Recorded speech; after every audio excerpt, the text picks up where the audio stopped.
Kakati amanya Kagame munamawulire e South Africa gegana amawulire amatuufu aga Palaso temuddamu kwerimba ng'era abamuleese okuyimba be bampadde amawulire gano be bali naye.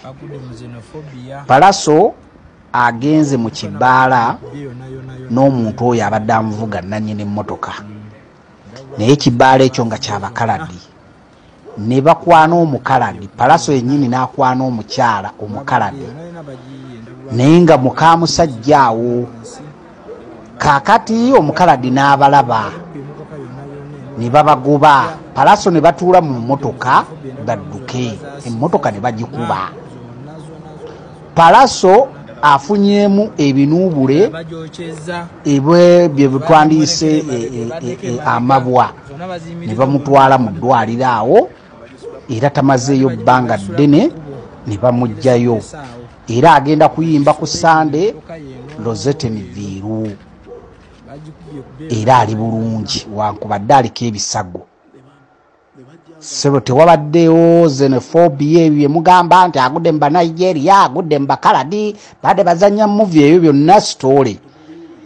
Palaso bagenze mu location mu kibaala gye bakwanidde Omukaladi wavudde obuvuyo badde batula mu motoka badduke ne babakuba. Emmotoka ne bagikuba n'afuna obuvune era ne bamutwala mu ddwaliro. Oh my God. Nenengera kyekyo ekituufu naye nga Palaso yabadde agaanye okubyogera yabadde agaanye ng'omuntu wanaaba ayagala okukuuma privacy ye n'agamba mubireke temubyasanguza. Kwe kwagala okuteekawo kiri okubikkirira naye ng'omusajja ali fine bannaye talina buzibu bwonna era emmotoka eyo gy'olaba emmotoka yawe wennyini weeri ewa Hajati Zaituni Winchester.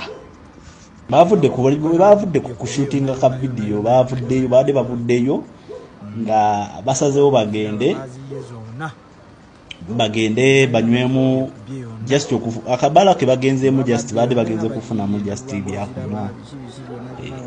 Era omuvubuka bunyini Chunya abadde avuga emmotoka kati mwe bayingidde omwo obuzibu bwe bwavudde Palaso yageze n'ajjayo ssente kuba Palaso yennyini yabadde asasula okugula omwenge. Abagala bagula omwenge bagende ewa Hajati Zaituni bakyajinga amasimba naye baveeyo bagende Sande nga balina bye bagenza okubongako.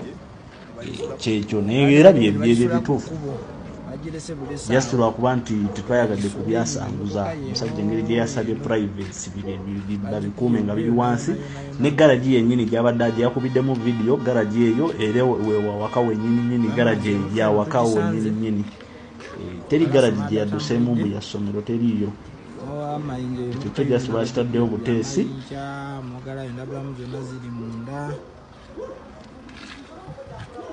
Anogo n'amenyo galaba.